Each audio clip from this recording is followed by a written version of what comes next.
How's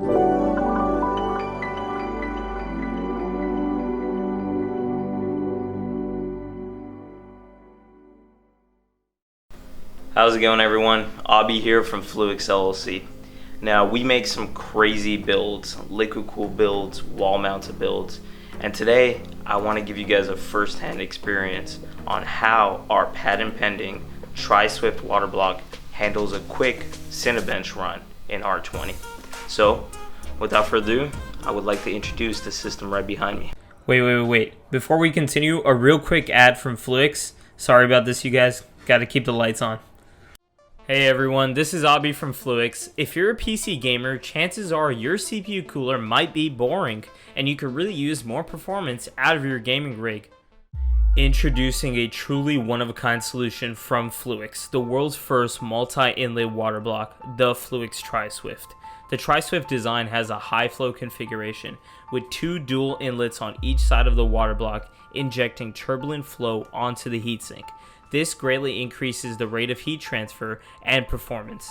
The center outlet efficiently exhausts the heated fluid out of the water block. Thermal throttling, you say? We never heard of it. Game, stream, design, and overclock endlessly with the FLUIX Tri-SWIFT. If you're interested in seeing this product out on the market, you can get $20 off the Tri-SWIFT by filling out our interest form.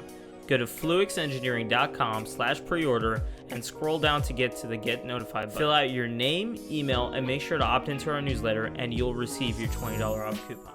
Right here is the FLUIX wall station. It's an all-in-one liquid-cooled wall-mounted PC frame with our proprietary cooling hardware.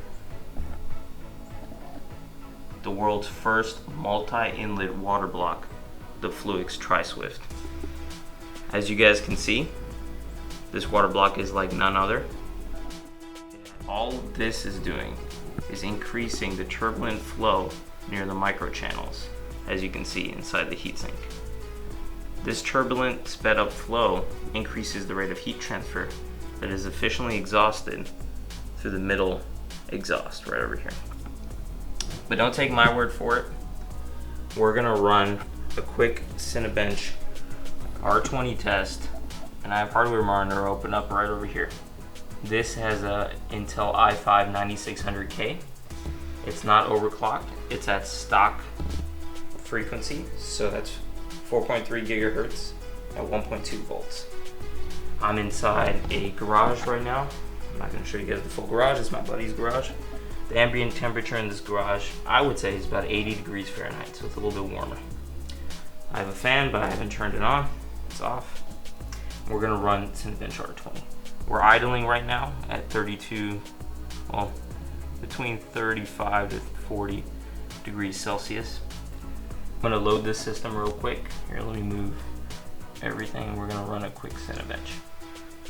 All right, guys, this is at stock speeds. Quick run. I'm just gonna hold it right here as this gets done. As you can see, the CPU is loaded. No background apps running or anything like that, except for hardware monitor and Cinebench. We're reaching, let's see if I can focus, 55, 56 degrees Celsius. Ambient temperature in this garage is about 80 degrees Fahrenheit.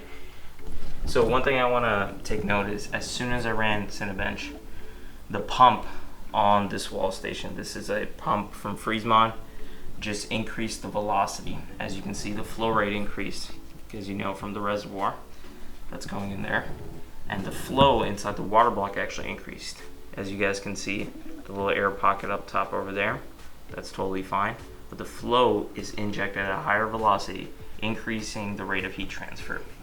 And this is at stock speeds, and we're not even breaking a sweat here, guys. Let me get the temperature. 57 degrees C. So we're gonna get the result here soon. I don't suspect it to be any groundbreaking stuff for this i5.